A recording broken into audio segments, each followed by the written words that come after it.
السلام عليكم ورحمة الله وبركاته. وعليكم السلام ورحمة الله وبركاته. إن الحمد لله الأكرم الذي خلق الإنسان وكرم وعلمه من البيان ما لم يعلم فسبحان الذي لا يحصى امتنانه باللسان ولا بالقلم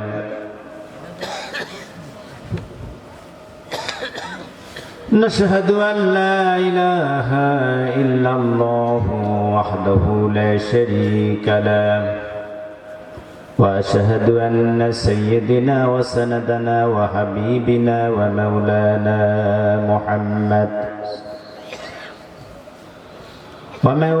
محمدا عبده ورسوله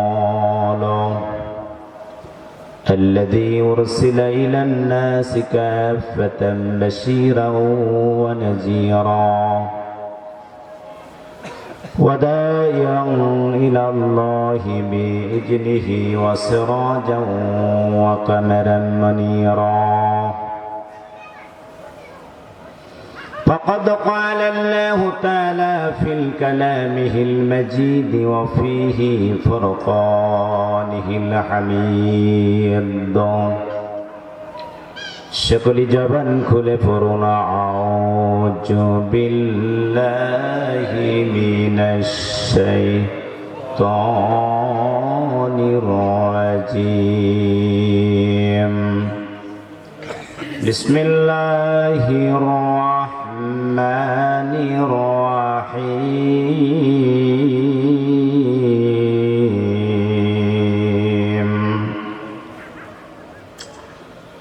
واستعينوا بالصبر والصلاة وإنها لكبيرة إلا على الخاشعين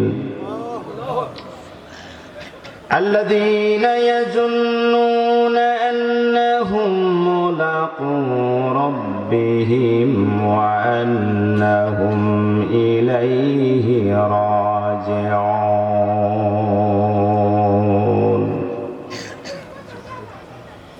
يا بني إسرائيل اذكروا نعمتي التي أنعمت عليكم وأني فضلتكم على العالمين واتقوا يوما لا تجزي نفس عن نفس شيئا ولا يقبل منها شفاعة ولا يؤخذ منها عدل ولا هم ينصرون صدقت يا رب العالمين.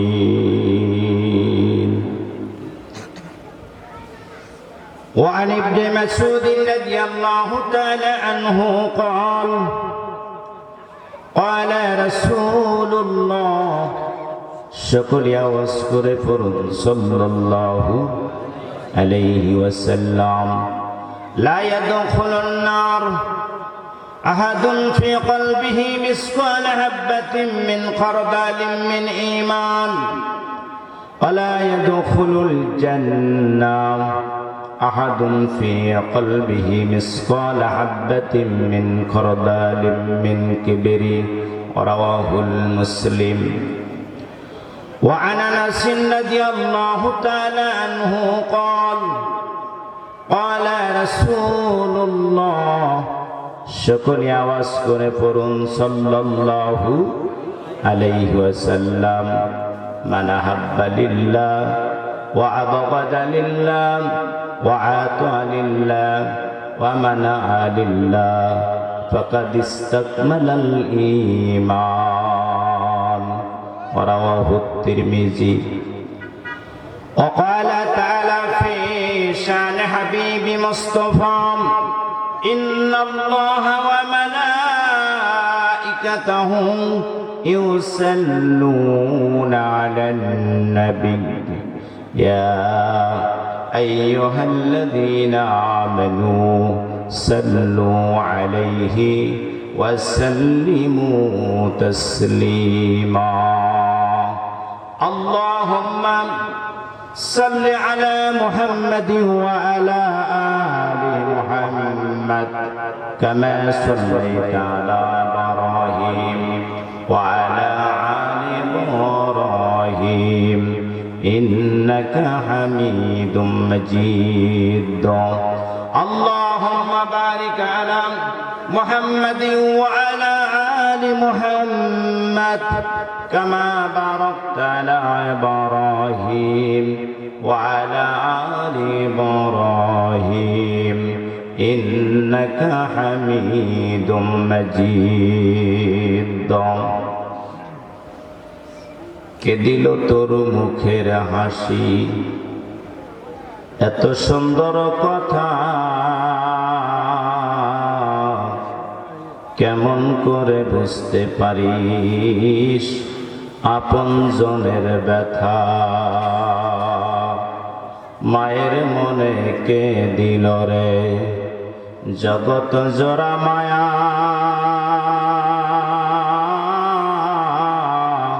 প্রচণ্ড রোদে গাছের নিচে বসলে পাই কারা দেশে ছায়া গো, কারা দেশে ছায়া। মরিচ গাছে কে দিল রে মরিচিয়া তো জাল, কারা দেশে ভাদ্র মাসে গাছে পাকে তাল। লতা গাছে কে দিল রে এতবার কদু,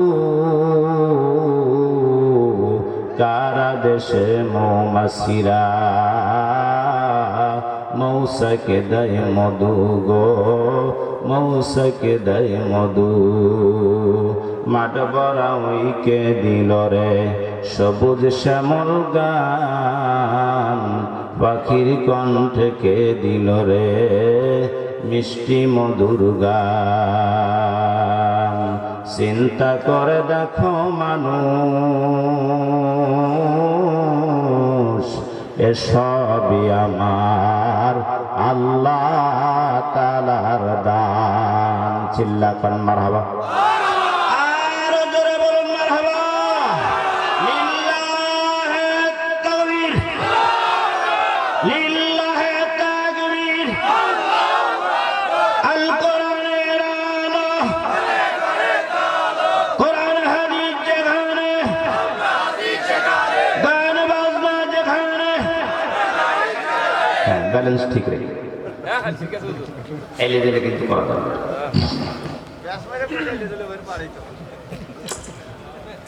ঐতিহ্যবাহী কোরআনধ্বংসী কবরস্থানের উন্নয়ন কল্পে প্রথম বার্ষিকী তাফসীরুল কোরআন মাহফিলের মনোহা সম্মানিত শ্রদ্ধেয় বড় ভাই সভাপতি জনাব এস.এম. আব্দুর রউফ বারাকাল্লাহু ফি হায়াতি। সকলে আওয়াজ করে পড়ি আমিন। আমার খুব মহব্বতের ভাই, আমি খুব সুসম্পর্কের ভাই, মনের ভালোবাসা কি বলেন। আল্লাহ তাআলা আমার ভাইকে যেন নেক হায়াত দান করে, শারীরিক সুস্থ রাখে। সকলে আওয়াজ করে একটু বলি আমিন। আজকের মাহফিলের প্রধান অতিথি সাবেক সংসদ সদস্য 64 সিরাজগঞ্জ উল্লাপাড়া 4 জনাব এম আকবর আলী, বিশেষ অতিথিবৃন্দ, প্রধান আকর্ষণ সহ উপস্থিত ইসলাম প্রিয়, কোরআন প্রিয় তাওহীদি জনতা, পর্দার অন্তর আড়ালে অবস্থানরত আমার সম্মানিতা তাওহীদি জনতার একাংশ মা এবং বোনেরা, সকলে মিলে আমরা এই কোন শীতে আরামের বিছানা হারাম করে কোরআন নামক সংবিধানের মাহফিল এসেছি। সবাই আমরা অন্তরস্থল থেকে আমাদের সেই বিশ্বের প্রতিপালকের দরবারে কালেমাতুশ শুকর আদায় করি, যিনি আমাদেরকে সুস্থ রেখেছেন, ভালোবেসে এখন পর্যন্ত কোরআন মাহফিলের সুহবতে বসে থাকা কবুল করেছেন। এতে সকলে খুশি নেবে যাবে। কারা কারা খুশি? দুই হাত তুলে আল্লাহকে দেখান। আল্লাহু আকবার। আল্লাহ, তুমি হাসরের মাঠে এই রেকর্ড আমাদেরকে দেখায় দিও। সকলে আওয়াজ করে পড়ি আমিন। সকলে অন্তরস্থল থেকে এ বিশ্বের প্রতিপালকের দরবারে কালেমাতুশ শুকর আদায় করি। সকলে আওয়াজ করে পড়ি আলহামদুলিল্লাহ। আর একটু জোরে বলি, চিল্লা পড়ি আলহামদুলিল্লাহ। শত কোটি দরুদ ও সালাম আমাদের প্রাণপ্রিয় নেতা, প্রাণপ্রিয় নবী, যার রেখে যাওয়া ধর্মে শান্তি এবং কামিয়াবি, যিনি পৃথিবীতে এসে মানুষের কল্যাণের জন্য, মুক্তির জন্য কোরআনের বৈপ্লবিক আন্দোলন করেছেন। রক্তমাখা কদমের চিহ্ন এখনো তায়েফের জমিনে রয়ে গেছে। যিনি হাসরের মাঠে আমার আপনার বিচার করা দেখবেন। আমার আপনার বিচার কে করবে? আরো জোরে, জোর হলো না? আকাশ কার? জমিন কার? আমি আপনি কার? হুকুম মানতে হবে কার? এটাই মানসিনের জন্য এত অশান্তি। আওয়াজ করে বলুন ঠিক কিনা?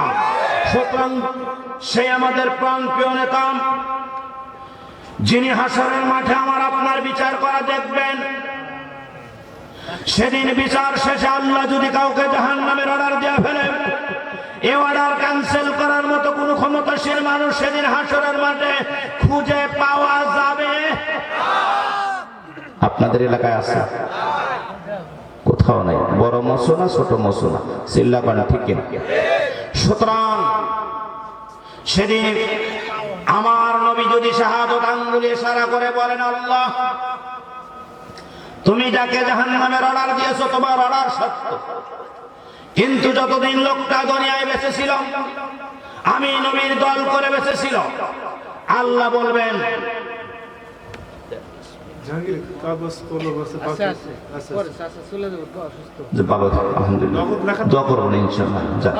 অসুস্থ মানুষ আল্লাহ শেফায়ে কামিলা আজেলা দান করে। সকলে আওয়াজ করে বলি আমিন।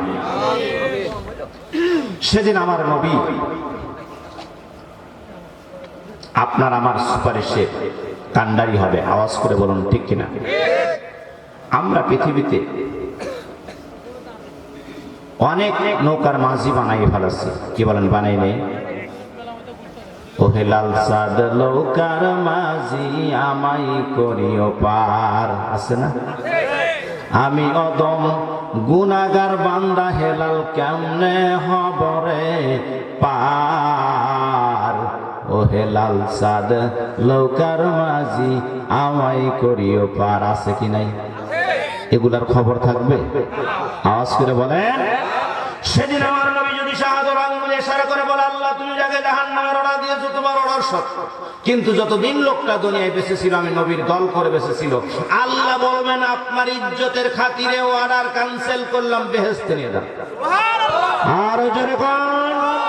সেই আমাদের প্রাণপ্রিয় নেতা, প্রাণপ্রিয় নবীর প্রতি দরুদ ও সালাম ভক্তির স্বরে আবেগ নিয়ে উচ্চ কণ্ঠে সকলেই পড়ে নেই সাল্লাল্লাহু আলাইহি ওয়াসাল্লাম। সম্মানিত উপস্থিতি, আপনারা সকলেই ভালো আছেন তো? আপনাদের শোনার মধ্যে একটু গুনাহগারের জন্য দোয়া করুন, যেন আমার রব তার কালাম থেকে কিছু বলার তৌফিক দেয় ইনশাআল্লাহ। এখন যদি আপনাদের এই মহল্লায় কেউ যদি মারা যায়, আর যদি মনে করেন যে সারা রাত পহর দেওয়ার চাইতে যত রাতি হোক মাটি দিয়ে ফেলি, ধরে রাখা যাবে কি 2-4 দিন? যে একটু কুয়াশা কমে যায় 10 দিন থাক, রাখা যাবে না? তাহলে আপনার আমার হায়াতের গ্যারান্টি তো আছে যে কুয়াশা পর্যন্ত বাঁচবো। হ্যাঁ, তার সাহস করেন না। তাই এত বাহাদুরি, এত চড়াই বড়াই, এখনই ডাক পড়লেই চলে যেতে হবে। চিল্লা কথা বলুন ঠিক কিনা? এই মহল্লাতে যে কয়েকজন মানুষ বসবাস করে, একজন মানুষ আজকে বিছনায় পিঠ দিতে পারবে না। চিল্লা কোন ঠিক কিনা? যদি পিঠ দেয় তাহলে আসমানের মালিকের কাছে কিছু বলবো কি? হতে পারে না। সকালবেলা উঠে দেখবে যে আর উঠে দাঁড়াতে পারছে না, এরকম ক্ষমতা আল্লাহর আছে কি নাই? আওয়াজ করে বলেন আছে। আল্লাহ পারেন এমন কোন কাজ আমি দৃষ্টি আকর্ষণ করছি, বাহির থেকে একজন মেহমান আসছে, আমি আপনাদের এলাকার সন্তান, আমার আলোচনায় আপনি না আসলেন, কিন্তু বাহির থেকে একজন মেহমান আসছে সেই দিনাজপুর থেকে, তার তো একটা ইজ্জত সম্মান আছে কি নাই? তিনি একজন মুসাফির। নবীজি বলেছেন 3 ব্যক্তির দোয়া আল্লাহর দরবার থেকে ফিরে আসেন, আওয়াজ করে বলেন কয় ব্যক্তি? 1 নম্বর মুসাফির, সুবহানাল্লাহ বলেন। 2 নম্বর মাজলুম, 3 নম্বর মা বাবার দোয়া আল্লাহর দরবার থেকে ফিরে আসে না, সেই মুসাফির আমাদের খেদমতে এসেছে, আমরা তাকে কষ্ট দেব? সকলে রাজি আছি ইনশাআল্লাহ? আমরা একজনকেও বিছনায় থাকতে দেখতে চাই না। সকল মুসলমান ভাই বোনেরা আজকে বাড়ি ছাড়তে হবে। আজকে যদি আপনার মনের থেকে রুহটা বের হয়ে যায়, এ বাড়ি আপনার না, আপনার হবে 3.5 হাত বাড়ি। চিল্লা কথা বলুন ঠিক কি? সুতরাং সকলকে দৃষ্টি আকর্ষণ করছি, যারা এখনো বিছনায় পিঠ দেন নেই, হয়তো চিন্তা ভাবনা করতেছেন যে কুয়াশার মধ্যে বাড়াবো না, কেমন মানে হয়, আগের মতো কি আর আছে? এখন আমাদের পোশাক পরিচ্ছদ সবগুলো এখন আগের সাথে পরিবর্তন হয়নি, সবই পরিবর্তন হয়েছে, মানুষের ঈমান আর আমলের কোনো পরিবর্তন হয়নি। কি বলে? তা আশা কোন রাজনৈতিক কথা বলতে চাচ্ছি, যেহেতু কবরস্থানের মাহফিল, আমরা যে যেখানে থাকি না কেন, মরার পর তো সব এক দলে আসতেছে, কি গান এখানে এসে তো সব এক প্ল্যাটফর্মে। হ্যাঁ, বিসমিল্লাহি ওয়ালা মিল্লাত আওয়ামী লীগ না, বিসমিল্লাহি ওয়ালা মিল্লাত বিএনপি না, বিসমিল্লাহি ওয়ালা মিল্লাতে জামাত ইসলাম না, সবাইকে বিসমিল্লাহি ওয়ালা মিল্লাতে রাসূলুল্লাহ, আল্লাহর নামে রাসূলের দলে সবাই তো এক প্ল্যাটফর্মে আসতেছি, আওয়াজ করে বলুন ঠিক কি? কিন্তু এসে লাভ কি? এসে লাভ আসেন সূরা জিলজালে আসেন। ইয়াওমাইদিন ইয়াসদুরুন নাসু আশতাতাল লিউরাউ আমালাহুম।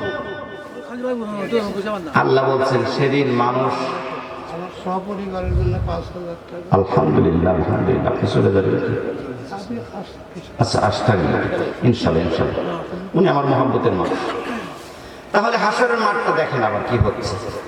এখানে আমরা দুনিয়াতে এক একজন এক এক দল করতেছি, করতেই পারি, এক একজনের এক এক ভালোবাসা আছে না? আছে। যতই বুঝান যে যে দল করে ও দল করবে, কি বল করবে না? মরার পর আবার সবাই এক দলে আসছে। আবার হাসরের মাঠে আল্লাহ বলছেন সেদিন মানুষ ভিন্ন ভিন্ন দলে বিভক্ত হয়ে উঠবে। কথা বুঝাতে পারলাম কি?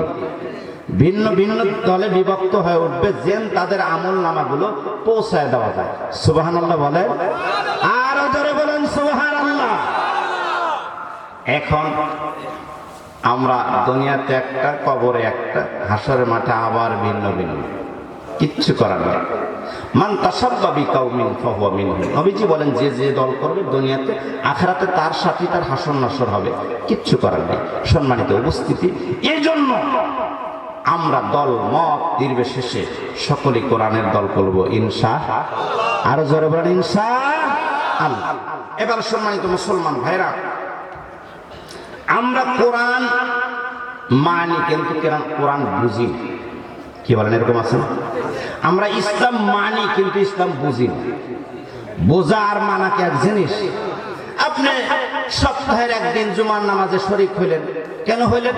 কোরআন শরীফে জুমার নামাজের হুকুম আছে। আর এই 7 দিন বা 6 দিন না পড়লেন তাই কি? আপনি তো ইসলাম মানতেইছেন, কি করেন? হয়তো বেশি, সেখানে একটু কম। আচ্ছা, এখন এই কোরআনে নারীর পর্দার কথা আছে না? জোরে বলেন না কেন? আছে। এটাকে আমাদের বানানো কথা? আল্লাহ বলেন, করনা ফি বুয়ুতিকুন্না ওয়া লা তাবাররাজনা তাবাররুজাল জাহিলিয়াতিল উলা। আল্লাহ বলেন, হে নারীরা, তোমরা জাহিলিয়া যুগের নারীদের মতো বেপরদা বেলেল্লা হয়ে চলাফেরা করো, তোমরা ঘরোয়া পরিবেশে চলো। এই কথাটা কার? আল্লাহ। আমাদের দেশে প্রায় 95% মানুষ মুসলমান। আমি কলেজে চাকরি করি, আমার স্ত্রী পর্দা করার দরকার নেই। কি করেন? পর্দা করবো হলে মসজিদের ইমাম আর মুয়াজ্জিনের স্ত্রী। তারা যদি ডাক্তারের কাছে যদি যায় জরুরি ভিত্তিতে, হুজুর সাথী যেতেছে, তারপরে বলে হুজুর ভাবিক নিয়ে কই গেছিল, মানে সন্দেহ হইতেছে, আবার মার্কেট টার্কেট করছে। কি কয় এরকম মানুষ আমাদের সমাজ আছে আছে। এখন নারীর সাথে যা আছে তা পুরুষ জানে, কি বলেন জানে না? আবার পুরুষের সাথে যা আছে তাও নারীরা জানে। তাহলে পর্দার কি দরকার? আল্লাহ বুঝি কম, এত ধীরে নাউজুবিল্লাহ, আর জোরে বলো নাউজুবিল্লাহ। কেন? এক্সাম্পল দিয়েই মূল আলোচনায় চলে যাব। আমি আপনাদের খেদমতে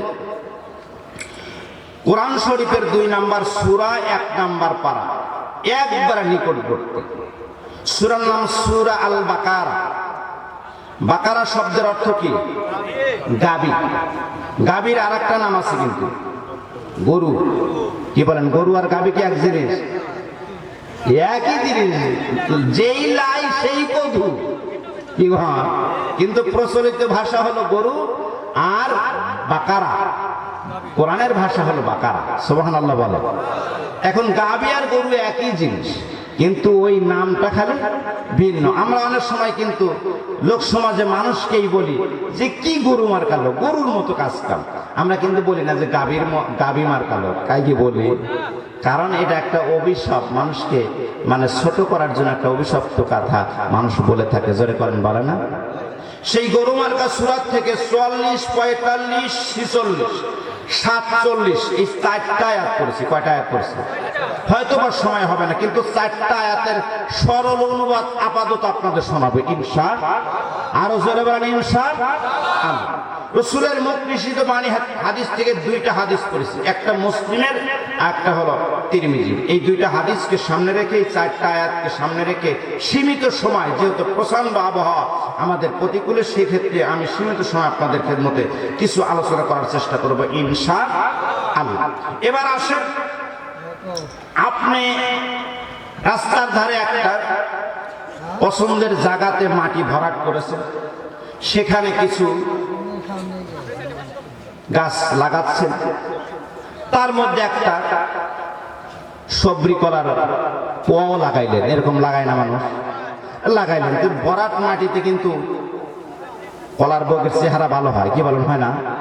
এখন একটা বক ফুলেছে, সেটা বড় একটা কাইন হয়ে গেছে, সেখানে অনেকগুলো কলা হয়েছে। আপনি চিন্তা করলেন যে পরিবারের মানুষই 3 জন, এখন এই সব কলা তো আমার একা খাওয়া সম্ভব না। এখন চিন্তা করলেন, বাড়িওয়ালির সাথে শেয়ার করলেন যে আচ্ছা কিছু কলা যদি বাজারে বিক্রি করা যায়, ভালো হয় না? অসুবিধা হইতেছে, বাজারে বিক্রি করি। তো আবার নিয়ে যাওয়ার সময় চিন্তা করলেন যে আচ্ছা বকরি তো আমার আছেই, তাহলে চোষাগুলো যদি সিলে রেখে যাই, তাহলে গায়কের খাওয়াতেও সুবিধা হবে, আমার একটু উপকার হইল। কি করেন, আমার চোষাগুলো বকরি খাইল, আর কলাগুলো বিক্রি করলাম, টাকাও পাইলাম, পাশাপাশি বকরির উপকার হইল। কি বলেন? হ্যাঁ। এখন এই কলা সিলে নিয়ে আপনি বাজারে চলে গেলেন, যা একবারে মেইন গেটে বসছে, যেখানে কলার দোকান, ওর উপরে ময়লা পড়েছে, মাছি পড়েছে, আওয়াজ করে বলুন ঠিক কি? এই জন্য আপনাকে যদি জোর করে বলে ভাই আমার বাড়ির কলা নিয়ে যান, না ভাই আপনার কলা আপনার বাড়িতে নিয়ে যান। কি এই এক্সাম্পল এই জন্য দিলাম, জামরা আশরাফুল মাখলুক, সৃষ্টির সেরা জীব। আমাদেরকে আল্লাহ যত খাদ্য সামগ্রী দিয়েছে সবগুলো কভার দিয়ে আটকানো। চিল্লাপান সুবহানাল্লাহ, আরো জোরে কর। এবং নারীর পর্দা এই জন্য আল্লাহ ফরজ করে দিয়েছেন। এই নারী হলো জান্নাতের নিয়ামত। আওয়াজ করে বলুন মারহাবা। আব্দুল মাজেদ দরিয়াবাদী রহমাতুল্লাহ আলাইহি তার তাফসীরে মাজিদের মধ্যে লেখে, আসমানের মালিক আল্লাহ আদমকে, অর্থাৎ আমাদের পূর্বপুরুষ আদম আলাইহিস সালামকে আল্লাহ বানাইছে জান্নাতের বাইরে খোলা আকাশের নিচে, আর হাওয়া আলাইহিস সালামকে আল্লাহ বানাইছে জান্নাতের ভিতরে। আওয়াজ করে বলুন মারহাবা, আরো জোরে। এখন নারীর মর্যাদা আল্লাহ বাড়ায় দিয়েছে। দিয়েছেন। এই জন্য নারীকে আল্লাহ পর্দা ফরজ করে দিয়েছে। দামি জিনিস, জোরে কোন আল্লাহু আকবার। দামি জিনিস পর্দায় থাকলে দাম বাড়ে না কমে? আপনাদের গ্রামের এমন কোন নতুন বউ হোক আর পুরান বউ হোক, যখন কোনো জায়গায় মেহমান খাইতে যায় তখন কিন্তু গলায় ওই ঘরের ভিতরে যে চেনটা মোটা ওইটা পরিয়া যায়, কি যায় না? এখন বাইরে দেশে ওইটা গোসল করার সময় খুলে কি ওই জোপের বেড়ার সাথে রাখবি? হ্যাঁ, কে রাখবেন? এখন দামি জিনিস ওটা সব জায়গায় রাখা যাবে? কি করে রাখা যাবে? এমন জায়গায় রাখবে আবার তালা লাগায়, আবার টেনে দেখে যে আবার আটকিছে নাকি। কি কন? এইটাই হলো দামি জিনিসের স্বভাব। কারণ দামি জিনিস ভালো জায়গায় রাখতে হবে। আল্লাহ সুবহানাহু ওয়া তাআলা নারীকে পর্দা ফরজ করে দিয়েছেন। নারী যদি পর্দায় থাকতো, বাংলাদেশের একটা জিনিস কিনতে গেলে আরো টাকা অগ্রিম পাওয়া যায়। আর কোন জিনিস এরকম নাই। কি কন? আপনি যাই কেনেন, বর্তমান যে মূল্য একবার কম দাম, তাও আপনাকে কিছু দিতেই হবে। কি বলেন? হ্যাঁ, দিতে হবে না। কিন্তু একটাই জিনিস বেদামি, সেটা হলো বাংলাদেশের নারী। এরা বাবা মা যত যত্ন সহকারে লালন পালন করে বড় করুক না কেন, বিবাহতে যৌতুক দিতেই হবে। মানে মিয়াও দিবে আবার টাকাও দিবে। কি কন? এইটাই সবচেয়ে বেদামি জিনিস। অথচ আল্লাহর কাছে এত দামি যে আল্লাহ নারীকে জান্নাতের ভিতরে বানাইছে। আওয়াজ করে বলুন মারহাবা। সম্মানিত উপস্থিতি, এইটা কি আমাদের দ্বারা সম্ভব? আমাদের এই ওয়াজ নসিহত দ্বারা কোনোদিন সম্ভব না। কারণ কবি বলেছেন, পর্দা পর্দা করে আলেম, পর্দাকে বোঝে না। নারীর পর্দা উঠে গেল, দেখে টিভি সিনেমা। কি বলেন? এরকম কি আগে ছিল? এখনো কিছু নারী আছেন যারা এখন আলেমদের দেখলে রাস্তা ছেড়ে 10 গজ দূরে যায় দাঁড়ায় থাকে। তারাও নারী, এখনো নারী। চিল্লাপান ঠিক কিনা? সম্মানিত মুসলমান ভাইরা, আসেন গো, যতক্ষণ পর্যন্ত বাংলার এই 95% মুসলমান নারী কোরআনের সুহবতে না আসবে, শান্তির আশা করে কোনো লাভ হবে না। আমার আপনার ভিতরে আগে আল্লাহর ভয় জন্মাইতে হবে। চিল্লাপান ঠিক কিনা? আমরা সরকারকে দোষারোপ করি যে এই সরকার এক করে, সরকার নিজের মধ্যেই গলো। চিল্লাপান ঠিক কিনা? আজকে আমি বলছিলাম যে মানুষ ইসলাম মানে কিন্তু ইসলাম বোঝে না। জোহরের আজান হয়েছে, ওই সময় একটা কাজ করতেছে, ঘুষ দিতেছে, ঘুষ নিয়ে পকেটে রাখা। আল্লাহু আকবার। কিন্তু বুঝতে নিতাম কি করে আসে। কি কর? এরকম মুসলমান আমাদের দেশে আছে। আরো জোরে কর। আল্লাহর পয়গম্বর বলেন, তলাবুল কাসবিল হালাল ফরিদাতুন বাদাল ফরিদ। প্রত্যেকটা ফরজ ইবাদতের পর হালাল রুজি উপার্জন করাও ফরজ।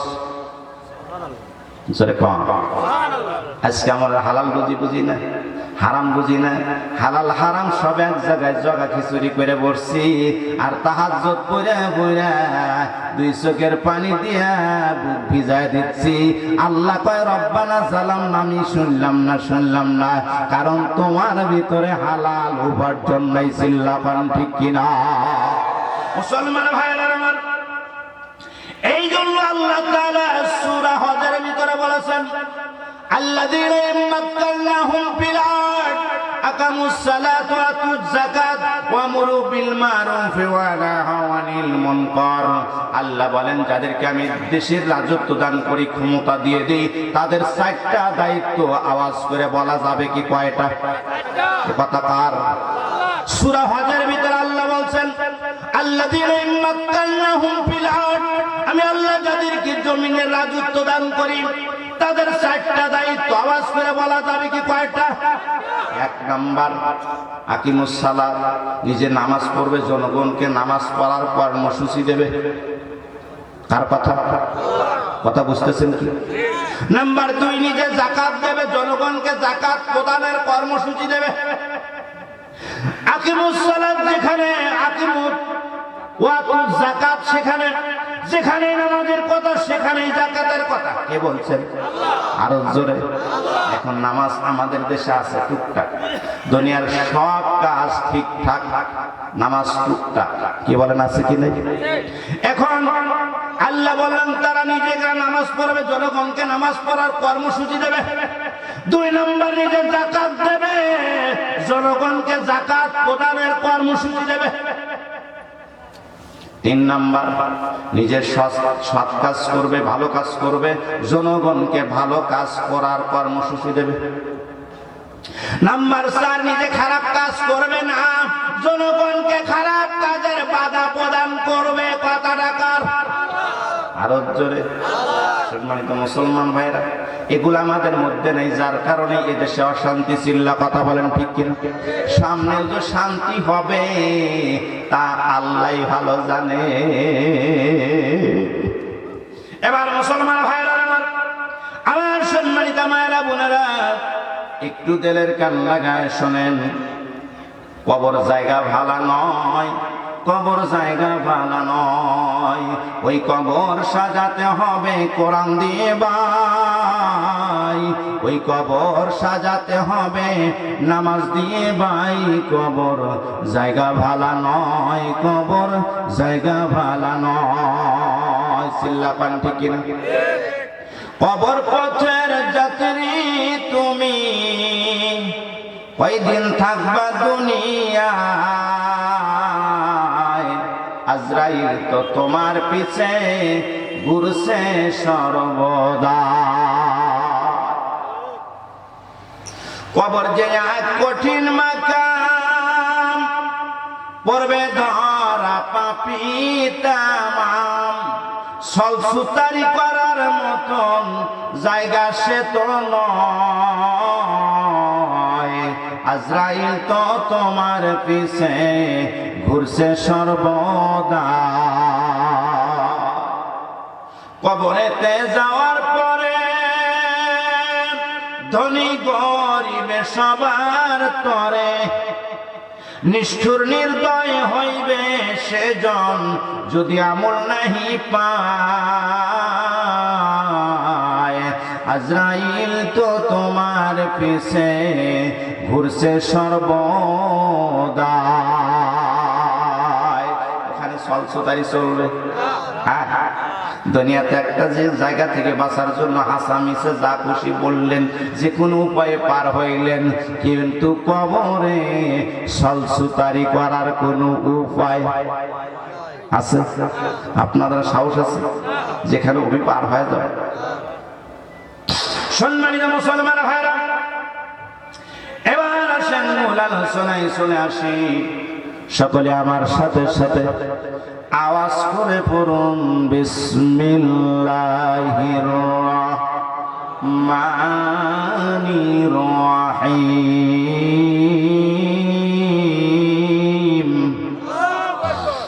ওয়াস্তাইনু বিস-সাবরি ওয়াস-সালাত ওয়া ইন্নাহা লাকাবীরাতুন ইল্লা আলাল খাশিঈন।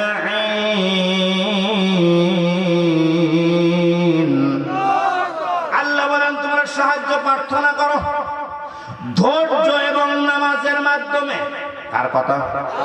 আরো জোরে।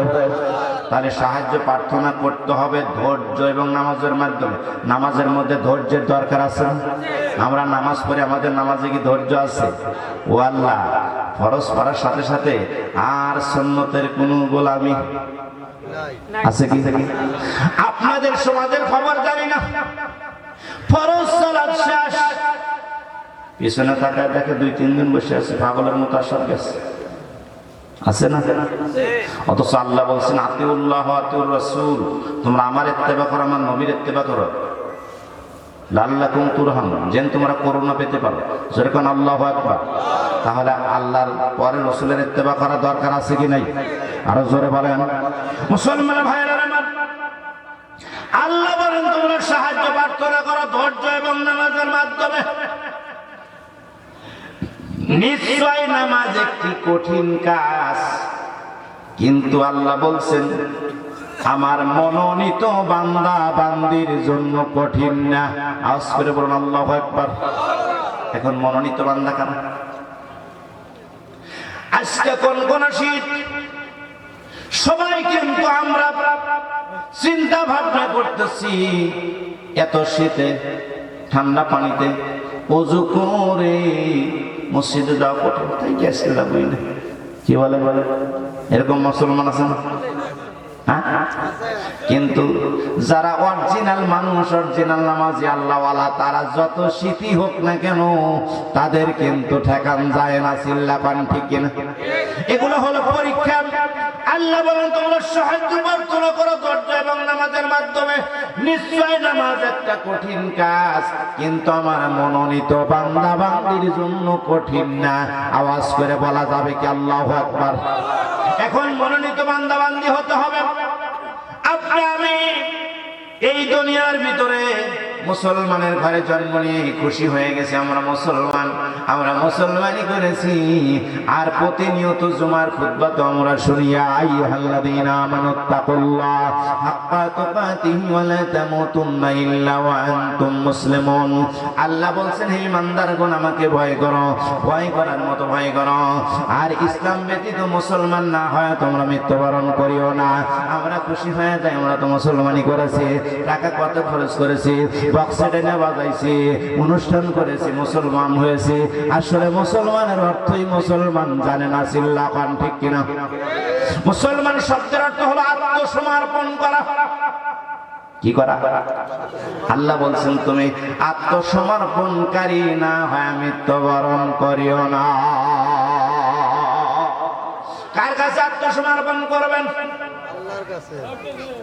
যিনি আল্লাহুল্লাযী খালাকাস সামাওয়াতি ওয়াল আরদ, যিনি আসমান এবং জমিনের মালিক, ওই আল্লাহর কাছে আত্মসমর্পণ করতে হবে। আত্মসমর্পণ কি তাও তো আমরা জানি না। আত্মসমর্পণ হলো আপনার জীবন মরণ সব আল্লাহর জন্য। চিল্লায় কোন ঠিক কিনা? আমার জীবন, আমার মরণ, আমার জিন্দেগি, আমার বন্দেগি, ইয়া ইলাহি, ইয়া ইলাহি কবুল করো আমার জিন্দেগি, আমার বন্দেগি। আল্লাহু আকবার বলে। মুসলমান ভাইরা আমার মায়েরা গুনারাম, এবার আমার আল্লাহ ডাকতে বলছেন, বান্দারে আমার মনোনীত বান্দা বান্দির জন্য এই নামাজ কঠিন না। এখন মনোনীত কারণ আল্লাহ তার সব দিচ্ছেন, আল্লাযীনা ইয়াজুন্নুনা আন্নাহুম মুলাকু রাব্বিহিম ওয়া আন্নাহুম ইলাইহি রাজিউন। আল্লাহু আকবার। আল্লাহ তাআলা বলেন, যারা মনে করে যে আমাদের রবের সম্মুখীন হতে হবে এবং তার নিকটে আমাদের প্রত্যাবর্তন করতে হবে, এইটা যারা ভাবে, আল্লাহর ভাষায় আল্লাহ বলছেন তারা হলো আমার মনোনীত বান্দা বান্দি। আওয়াজ করে বলা যাবে কি মারহাবা? আমাদের একদিন রবের সম্মুখীন হতে হবে। আল্লাহ বলছেন, লা ইয়াজমা'আন্নাকুম ইলা ইয়াউমিল কিয়ামাতি লা রাইবা ফি, নিঃসন্দেহে তোমাকে একদিন আমি রবের নিকট সম্মুখীন হতে হবে, হাজির হতে হবে, এতে কোনো সন্দেহ নাই। আমাদের সকলকে একদিন আমার আল্লাহর সামনে হাজির হতে হবে, এতে কোনো সন্দেহ আছে? আপনাদের আছে? আমাদের নাই। কারণ আল্লাহ বলছেন, আল্লাযীনা ইয়াজুন্নুনা আন্নাহুম মুলাকু রাব্বিহিম ওয়া আন্নাহুম ইলাইহি রাজিউন। যারা মনে করে যে আমাদের তো একদিন রবের সম্মুখীন হতে হবে এবং তার নিকটে আমাদের প্রত্যাবর্তন, এইটা যারা ভাবে তাদের জন্য নামাজ কঠিন না। সম্মানিত মুসলমান ভাইরা, এবার আসেন 46 নম্বর আয়াত। ইয়া বানি ইসরাঈল যাকুরু নি'মাতি আল্লাতী আন'আমতু আলাইকুম ওয়া আন্নী ফাদ্দালতুকুম আলাল আলামিন। আল্লাহ বলেন, হে বনি ইসরাঈল, স্মরণ করো সেই নিয়ামতের কথা। আর আমি আল্লাহ তোমাদেরকে সারা দুনিয়ার ভিতরে মর্যাদাশীল করে দিয়েছি। কেমন মর্যাদাশীল করে দিয়েছি? এই কোরআন শরীফের ভিতরে 114টি সূরা আছে, তার মধ্যে একটা সূরার নাম বনি ইসরাইল। আর বনি ইসরাইলদের নামে আসমানের মালিক আল্লাহ একটা সূরাই নাজিল করে দিয়েছে। এত সম্মানিত তাদের করে দিয়েছেন। কেন এত সম্মানিত করেছেন?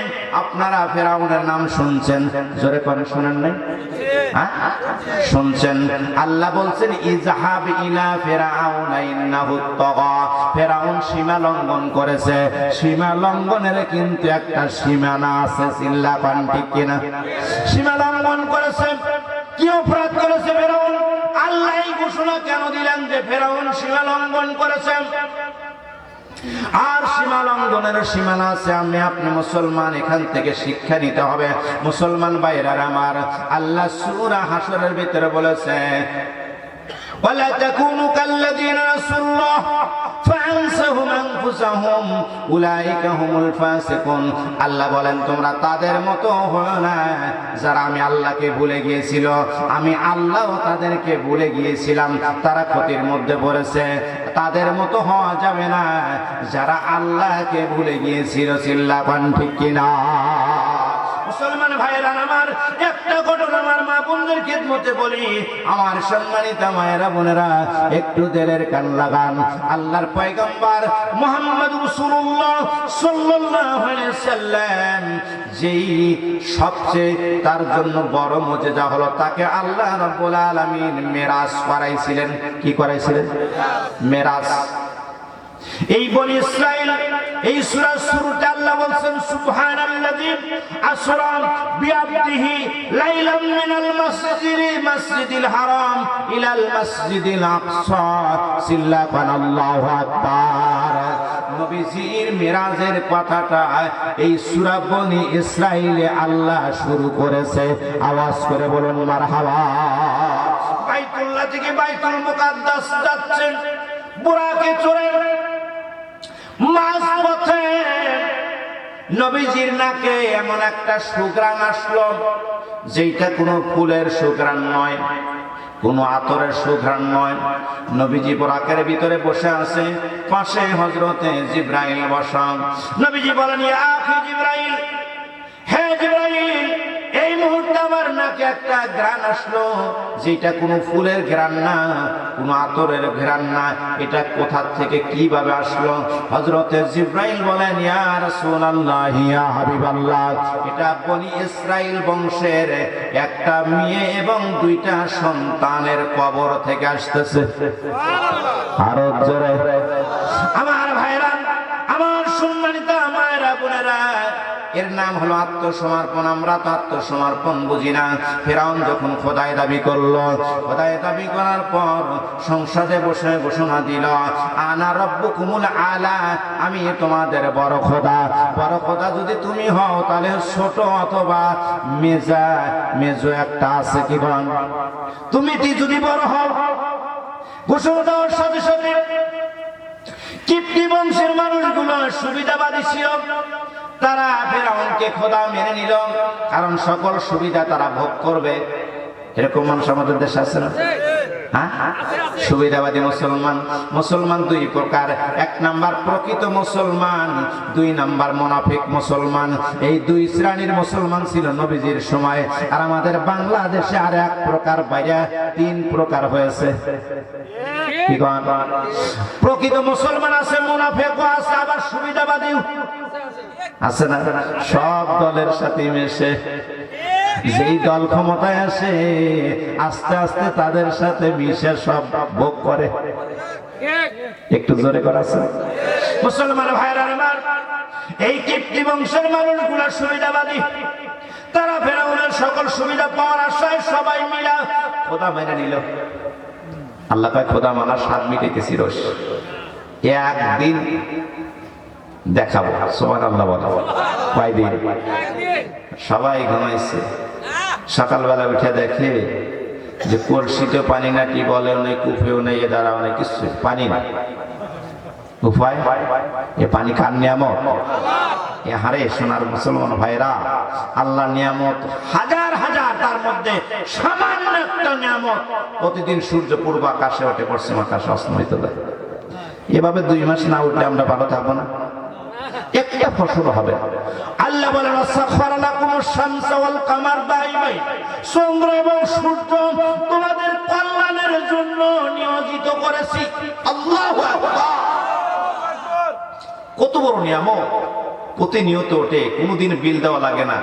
আল্লাহর পক্ষ থেকে কেউ আসলো না যে এই যে সূর্য উঠতেছে বিল দাও, কারেন্ট বিল প্রতি মাসে আসে না। এখন শীতের দিন এখন কম আসে, কি পান, কিন্তু আমার মিটারে 1800-1400 বিল আসে, হুজুরও মানে না।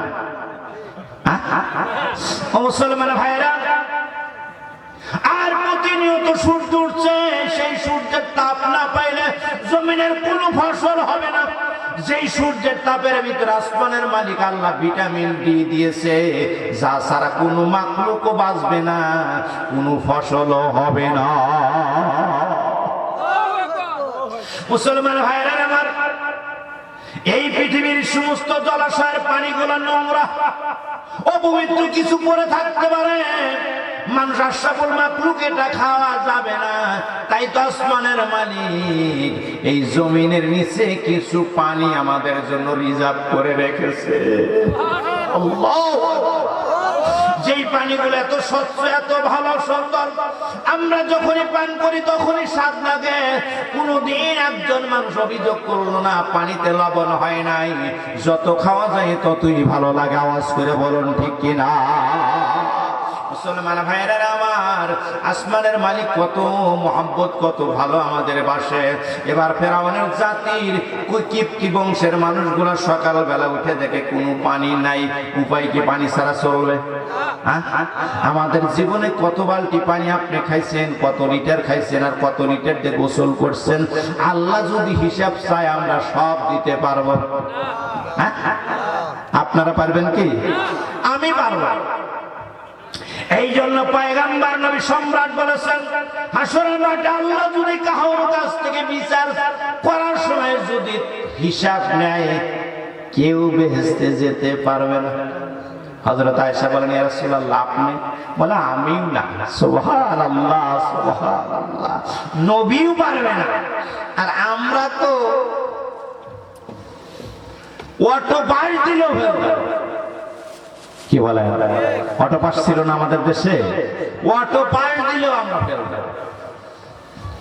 মুসলমান ভাইরা আমার, এটা কালেমা পড়ে লা ইলাহা ইল্লাল্লাহ, লা ইলাহা ইল্লাল্লাহ। জোরে